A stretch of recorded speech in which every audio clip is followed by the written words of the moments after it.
want to go back to the beginning of this past season in training camp. You were there, you seen, the whole non-quarterback competition and all that going on. We had Jordan Elliott on the channel a couple weeks ago, and I asked him the same question, around it. What were your thoughts? I know that you've been Team Trey from, the beginning. There was a point where, you were reporting about Trey and the 49ers had told you something, to not say something like that again, to not something, right? They didn't talk And to then me. I think that was sent you Jennifer Lee email Chan or who said it. They didn't say anything about me. Oh, no. It was no, yeah, they didn't tell me. They didn't tell me not to write anything. They didn't tell me not to write anything. okay, well, something was said about, like not, not too much of Trey's info. I don't know, something about what Trey was doing, not getting out or whatnot. And it seemed like shortly after that, it started, happening to where, we stopped seeing Trey. We didn't hear from Trey. Yeah.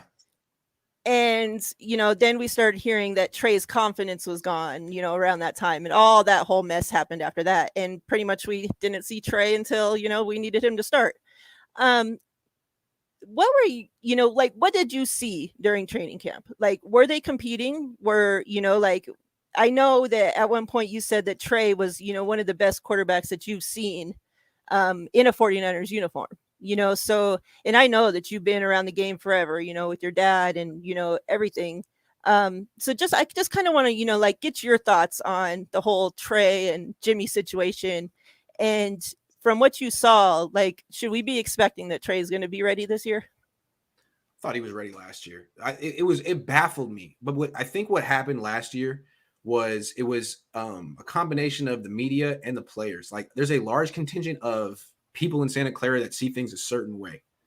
And so, like, for example, Jimmy Garoppolo is terrible in practice.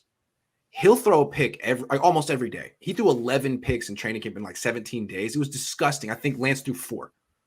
Okay. So Jimmy has like his TD-INT ratio in training camp in the team drills was 1-to-1. It was literally 1-to-1. 11 touchdowns, 11 interceptions. And the way people would discuss it in the media is like, Jimmy Garoppolo really bounced back after his interception and completed 7 of his next 8 throws. He was a really classic Jimmy. Bounced right back. And sure, he got intercepted, but Fred Warner's great. It was Fred Warner who intercepted him. Oh, yeah, Jimmy was probably working on things too. Afterward, Jimmy said he wasn't concerned and he was smiling, so it's no big deal. So no matter what Jimmy did, it was no problem.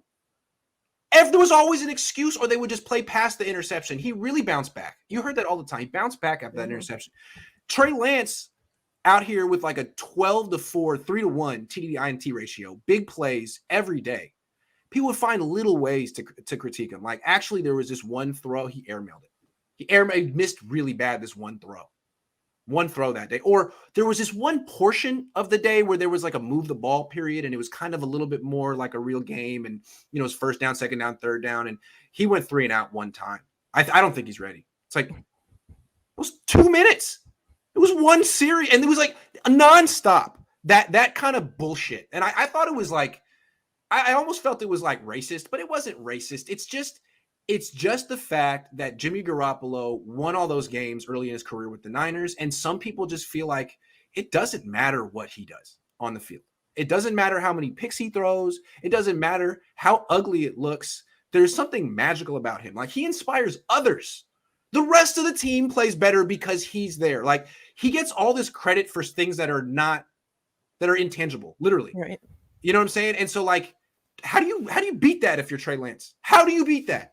Every time, every incomplete pass, every drop is your fault. Yeah. Because Jimmy would have inspired the guy to catch the ball. Jimmy throws a more catchable ball. It's like endless. And so I think Trey's always going to be working against that until Jimmy's off the team.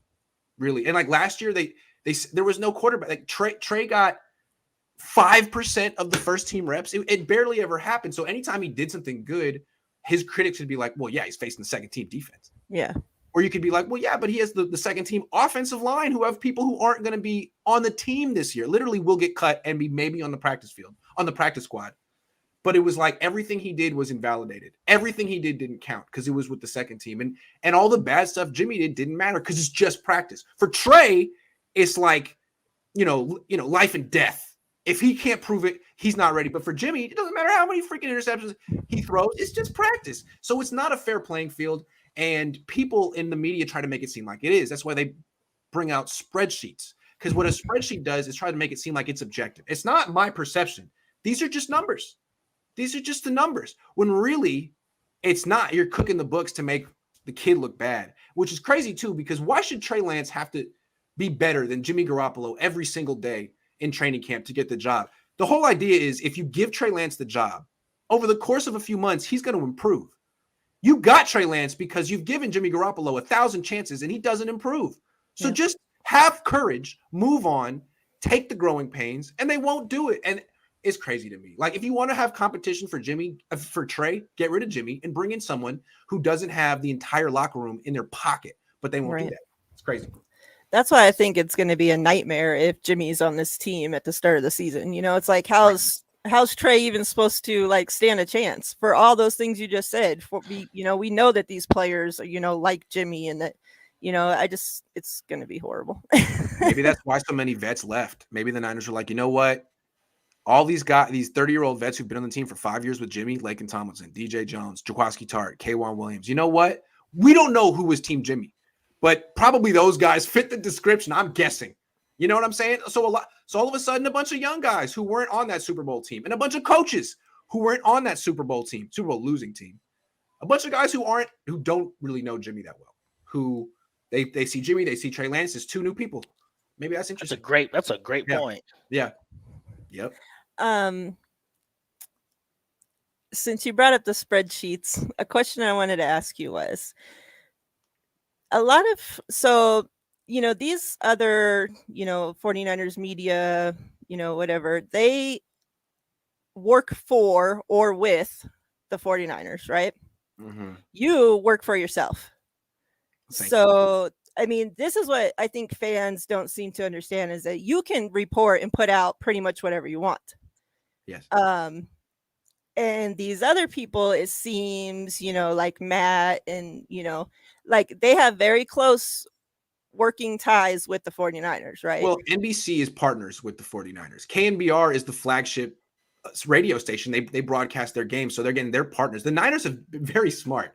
The most powerful news organizations locally are business partners with the 49ers. So in a sense, there's someone in the 49ers organization who's kind of like editing, hey, don't say that, can't write that. And I'm not saying he's doing it every day, but if he establishes where the line is, and that guy doesn't ever talk. I don't even know his name. He's not calling me. So do you think, because it seemed, at the beginning of training camp, some people, like Matt and all them, they were talking, good things about Trey, and then that all quickly stopped. And then we know Mr. Spreadsheet has always been Team Jimmy. Do you think that, that the 49ers have something to do with that, with all that Trey talk all of a sudden going away, like Trey just vanished off the face of the planet? I don't know. I don't want to get in trouble here and say things. I'll just speculate though. But like, for example, a national writer, I'm not going to say his name. A national writer came to one practice, like a weekend. All right. And this was right after me and Mayoko had just been freaking floored by Trey Lance and said, this guy's phenomenal. So I guess to me, I don't think the Niners wanted that to get out, because any positive press for Lance would come at Jimmy's expense. And we saw the number one goal for the Niners for years has been trading Jimmy for as much as they can get, pumping up his value. So you can't let Trey take his job. Jimmy has to be the starter. So this one national writer comes to one practice, does a report, hasn't seen the other 6 days, and says, Jimmy's looks phenomenal. It's the best training camp Jimmy's ever had. He's in the zone. I'm like, you haven't been here. It was 1 day. First of all, he wasn't even that great today. Second of all, you haven't been here. So to me, when a national writer says that, I'm thinking, you talk to John Lynch or someone. You talk to the PR director, John Lynch, Kyle. So you talk to someone and they told you their spin and you took it and you went with it because you got the one-on-one off the record. So it seems to me like the Niners were really trying to pump up Jimmy. They still are. It's not working. It's not working at all. It's not ridiculous. And that's again, I think, why a lot of people feel they haven't named Trey Lance a starter yet. Like, they still think that some team looks at Jimmy as a starter and is going to pay starters capital, second round pick, third round pick, and once you name Jimmy the backup, what's he worth then? Exactly. Nothing. A sixth, yeah. So that's what's going on. I don't understand who they think's going to trade for him. Like, An idiot.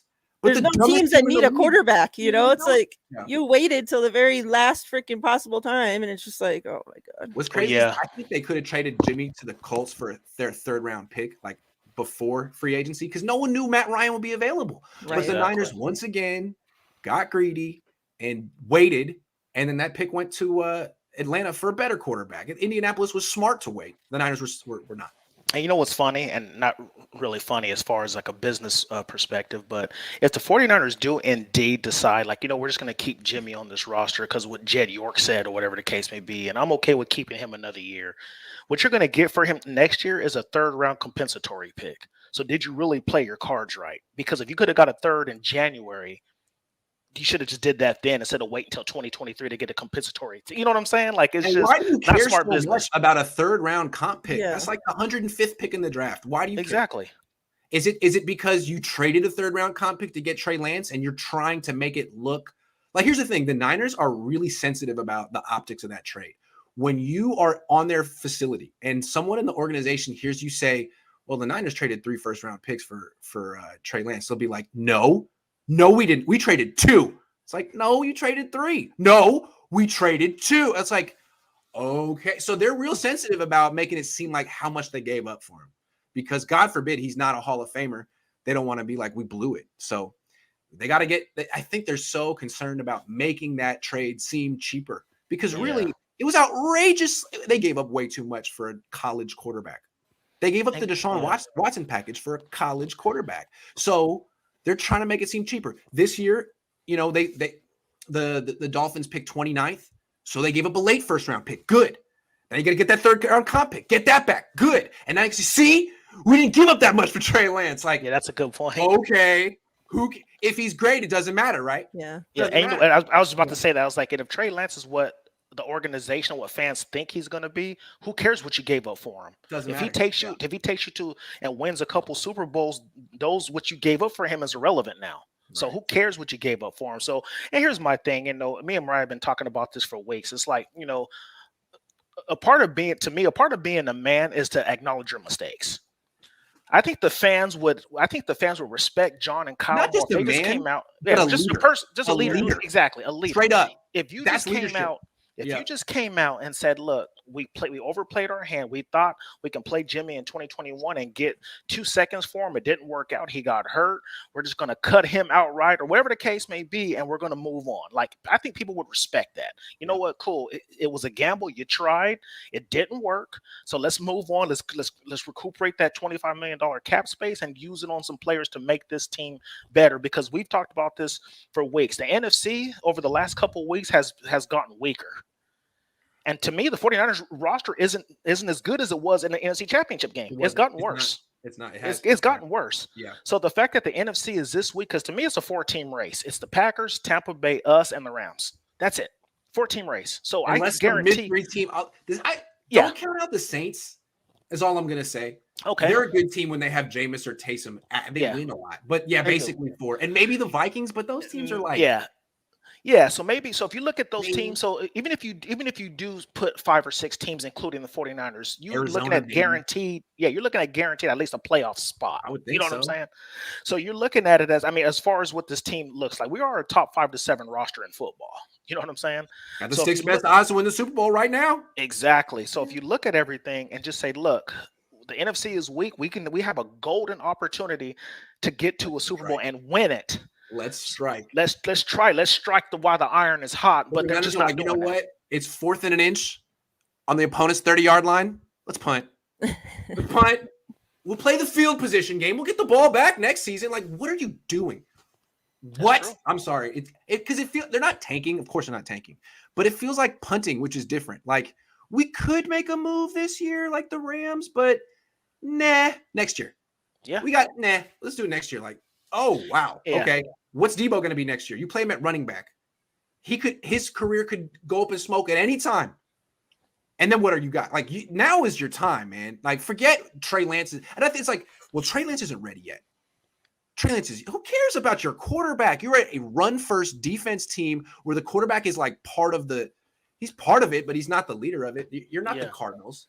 Like we had a quarterback this whole time that couldn't do shit. So exactly. Like, what do you think Jimmy is? You were winning in spite of him. Come on. You know what's funny, Grant, and everybody, you make the argument to everybody about the 49ers not being aggressive in them. Now, if we were the Jets, Jacksonville, something like that, if you're not want to make these kind of moves, I get it. When you're a team this good that has been to 2 NFC championship games and a Super Bowl appearance in 3 years, and you're not striking while the iron is hot, and people were saying, well, relax, we got the draft coming up. Well, so does 31 other teams.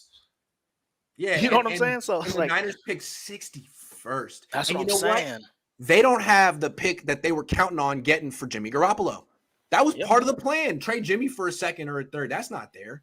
And so the Niners they need a starting strong safety, a starting nickelback, a starting nose tackle, unless Javon Kinlaw gets his stuff together, a starting left guard, maybe a starting right tackle, maybe a starting running back. That right side of the line, offensive line right now is not good to me. It's not good. And if you saw it, did you see Mike McGlinchey's most recent posts on Instagram? I was going to ask you about that. He means like Joe Staley now. So I don't know what's up with that. That's also, exactly what I texted him last night. I go, well, Mike, he was wanting to look like Joe Staley, and now he does. So it's a possibility he never comes back at this point, Like he can't play football looking like that. This should be expected. He was never he didn't have big legs to begin with. He tore a quad. I mean, you can't do squats while that's recovering. So, I mean, I think he's pretty much, by the time he could get back to the squat rack, think about how much muscle atrophy he's had and how he has to work back from square one. I mean, that's years and years of work that he has to start over. I don't know. I'm telling you, a lot of this injury takes out athletes. It took out Tony Parker. So the Niners have to. Richburg too. Yup. So the Niners have to be really careful here. And if Mike McGlinchey can't go, they kind of have to spend that 61st pick on his replacement or trade up. They're gonna have to, because I'm not comfortable going into the season with Justin School or Colton McKivitz at right tackle. I'm sorry. What I'm afraid of is that the Niners once again are going to be living in like hope la la land, and they're like, McGlinchey will come back second half of the season. We'll just get by with Colton McKivitz the first. It's like, no. What if he doesn't? Because I feel like that's what they did in 2020. They were like, you know what, Richburg's coming back. We'll just weather the storm with Ben Garland, Hronis Grasu. Nope, he's not coming back. And now your center position ruined your season. Yeah. And I'm not even sure, confident that Mac's going to come back. So if he doesn't, then what? We'll confirm it, Mariah. They're like, we're pretty confident. I feel like they're saying the same shit that he said with Joe Staley. That's how I feel like. Like you're confident. You can text him right now. You can get a straight answer right now. He won't tell you. That's the most interesting part. See, to me, it's like the story that the headline is Alex Mack most likely coming back. The headline, I think, is the Niners still don't know 100% whether Alex Mack is coming back, but that makes me a hot take artist.